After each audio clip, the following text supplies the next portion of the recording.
Welcome aboard. Welcome to Lighten Up Cooking, where I take a traditional dish, lighten it up by decreasing sugar or carbohydrates or salt or fat without sacrificing great taste. Today I'm going to make a red velvet cake. I'm going to be using oat flour. Now this is not a low carb flour, but it is a nut-free flour and it's gluten-free. I'm using the Bob's Red Mill brand, but any brand of oat flour would be sufficient. Okay. To my bowl, I have 3 cups of oat flour, 2 tablespoons of cornstarch. Now feel free to use just regular all-purpose flour if you want to, or you could use xanthan gum, or you could use arrowroot.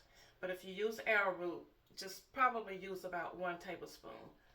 So I have 2 tablespoons of cornstarch. I have 1.5 cups of sweetener, and this is the sweetener that I'm going to be using. It's called Magic Baker, and it's made by Splenda. It is a mixture of erythritol, allulose, and stevia leaf extract.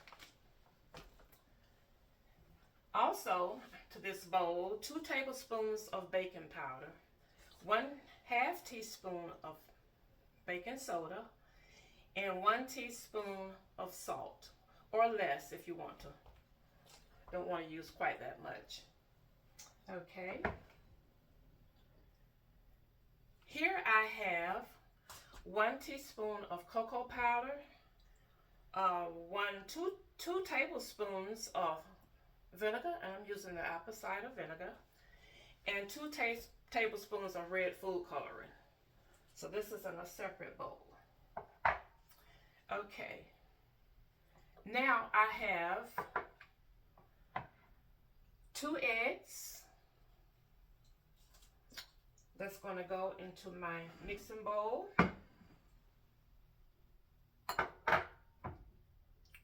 1 cup of oil, and I'm using canola oil. I'm going to pour that in.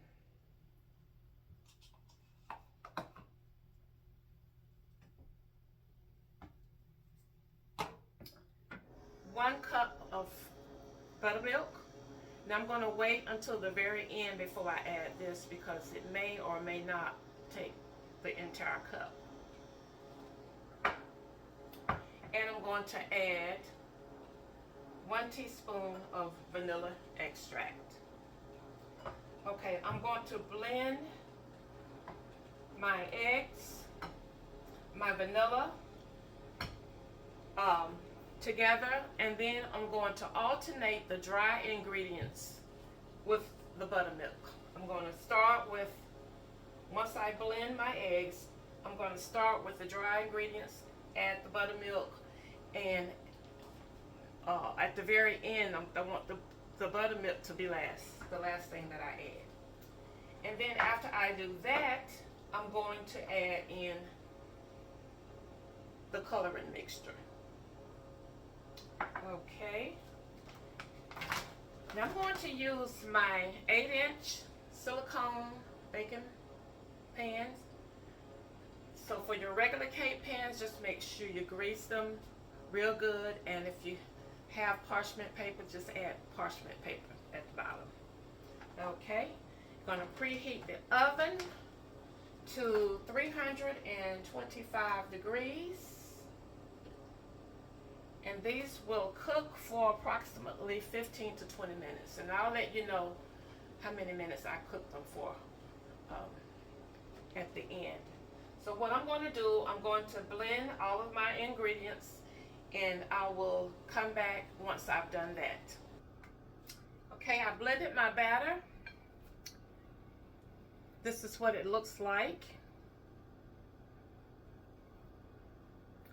I only used half of the buttermilk because almond flour is similar to coconut flour in that it's very dry. But it's also similar to almond flour in that it's easy to get too much liquid. So I didn't think I needed the full cup of buttermilk. So I went with half, and I also added another teaspoon of vanilla extract. And I forgot to tell you all to sift your oat flour before you start mixing. Always sift it because it does have the clumps. So what I'm going to do now is put the batter into the pans. See if I can do it evenly.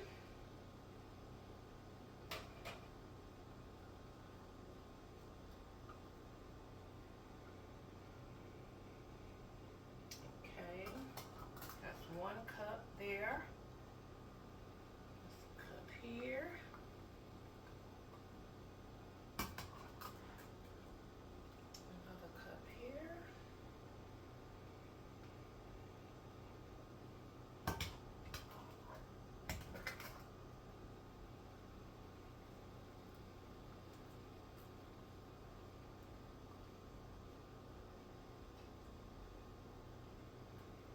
Get it all out as much as possible. Now,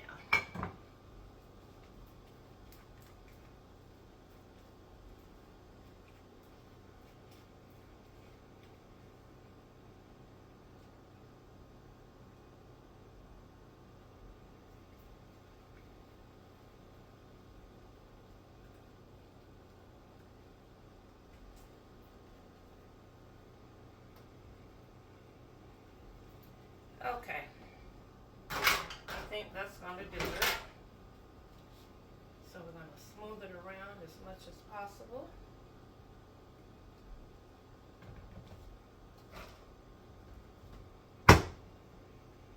Like that.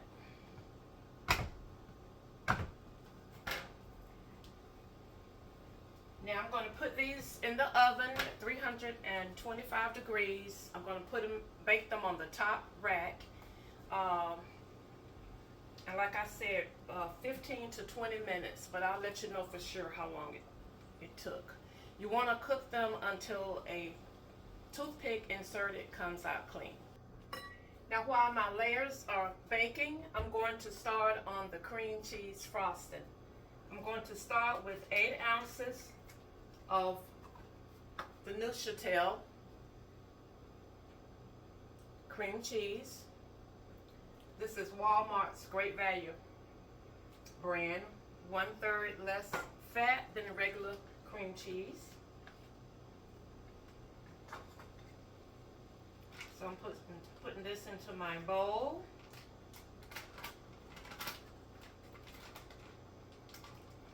It's at room temperature, so you want it softened. And 4 ounces of unsalted butter, softened. Or you could use salted butter if you prefer that, but this is unsalted.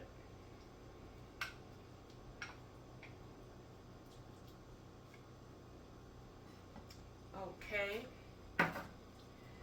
Now, 1 cup of powdered sweetener, and I'm using the Swerve brand of confectioner's sugar. Okay. Low in carbs and no sugar added. So that's what this is. It's going into the bowl. Okay. And it calls for 2 teaspoons of vanilla extract. I'm using the clear vanilla, but if you don't have this, just use your regular vanilla. The clear just keeps it from changing the color just a little bit. So 2 teaspoons. And 1 tablespoon of milk. The recipe says heavy whipping cream. I'm just using 2 tablespoons of oat milk. milk, but you can use whatever milk you like. Put that in. I'm going to take this. I'm going to beat it until it is creamy and smooth. My frosting is smooth and creamy, and I went back and added just a pinch of salt just to bring out the flavors. All right, now my layers are ready, and you all, guess what? It stuck to my silicone pans. I have never had this happen. Nothing sticks to silicone. So I'm not sure why that is, but I'm going to keep it moving. So this first layer is not quite as bad as the second one. So I'm going to save these crumbs and just sprinkle them on top of the cake. And I'm going to try to salvage the second one. So I'm going to, I've let these cool for a good little, about 30 minutes. And let me just say this. Just like your almond and your coconut flour blends, you're not going to get a lot of rise out of the oat flour. So it might would have been better to just do one layer. It definitely would have been taller. But 2 layers is fine.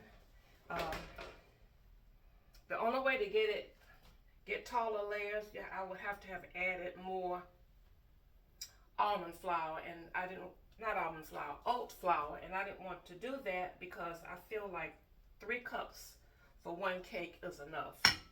Because you do have to consider calories, and you have to consider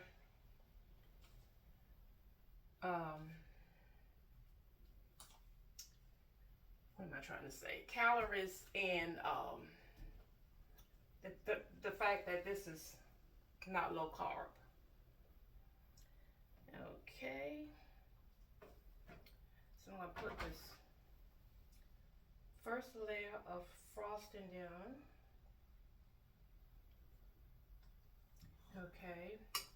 Now this is the layer that really kind of stuck to the pan.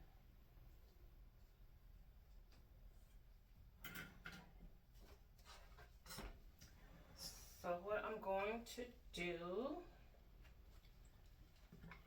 I'm going to do some damage control. I'm going to take some of the frosting and just glue this back in place.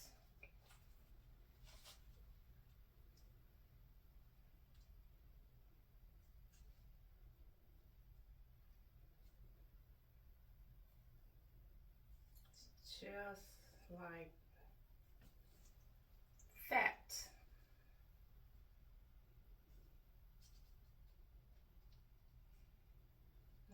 Okay.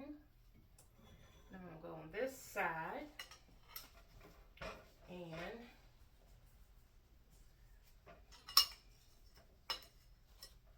do the same.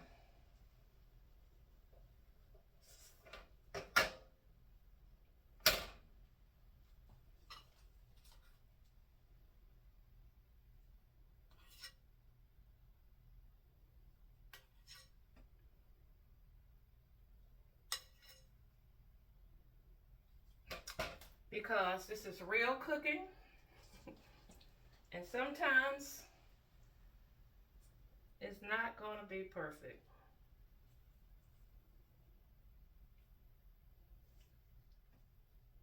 So there we go.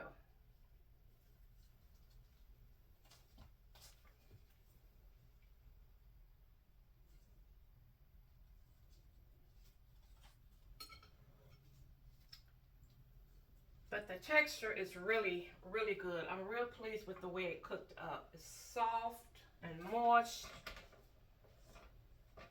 I think that's enough.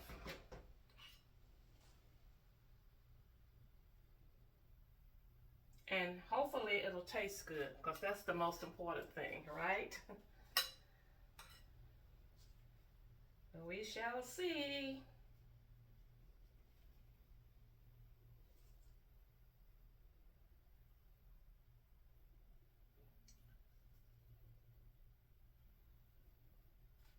All right.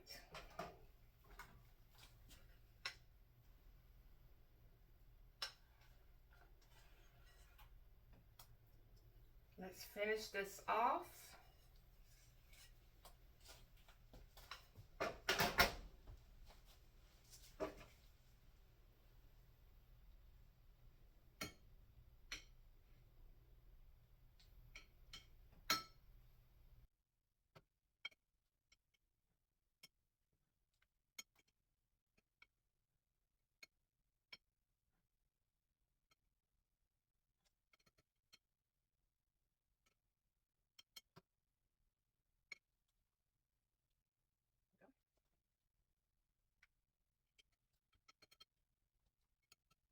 Make sure you get it all. All right.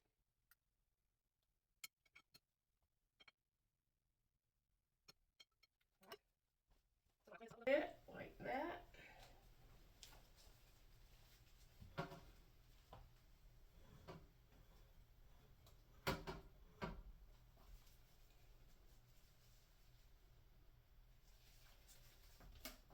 Okay. Now I'm going to take some of the crumbs here. And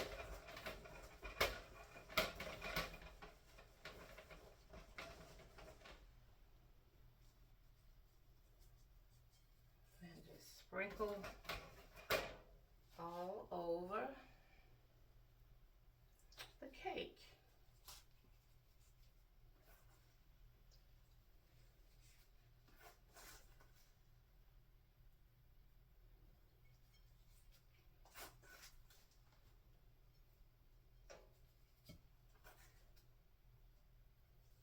Okay.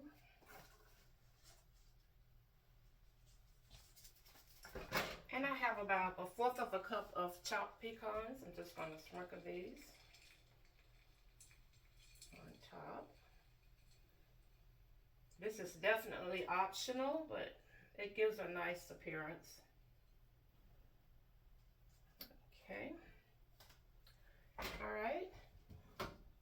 Now I'm going to do a taste test. All right, you all, this is the finished product.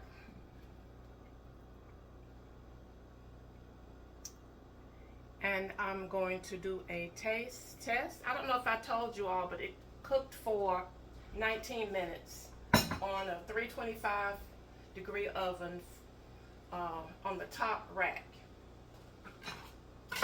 But it's going to depend on your particular oven as to how long it will take. So let's cut into it.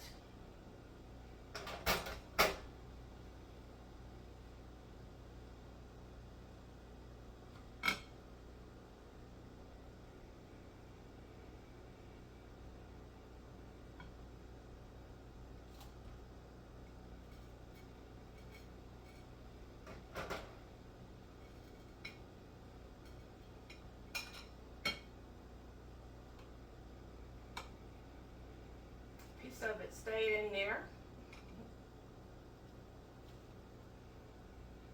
Turn around where y'all can see.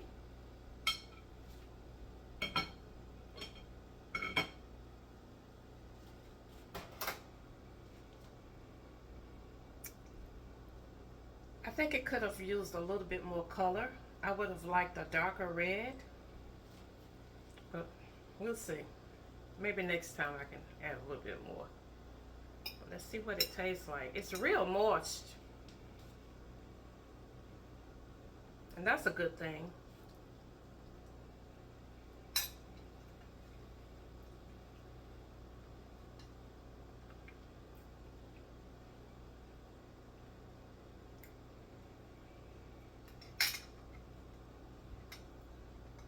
I'm not mad at this at all. This is good. tastes like red velvet.